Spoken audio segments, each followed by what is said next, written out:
The rope guide is an eyelet that is attached to your mower's handle. It holds and guides the starter rope against the handle. The rope guide can be bent if the mower's handle hits or rubs against something, such as a fence. Replacing the rope guide is a repair that you can do yourself, and I'm going to show you how. Hi, I'm Mark Socha. Do-it-yourself repairs like these are easier than you might think.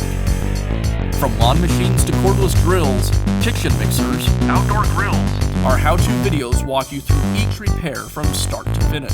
So doing it yourself means never having to do it alone. Let's get started. I'll begin by removing the damaged rope guide from the handle.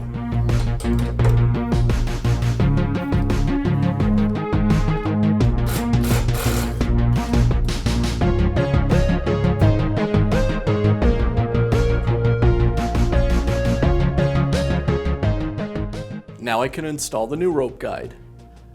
I'll insert it through the handle, attach the nut.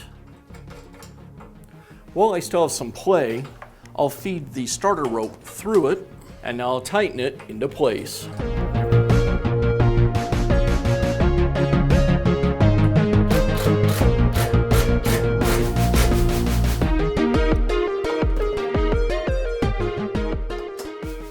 And that's how easy it is to install a new rope guide on your lawnmower. Be sure to check back often for new videos and expert advice. If you found this video helpful, give us a thumbs up.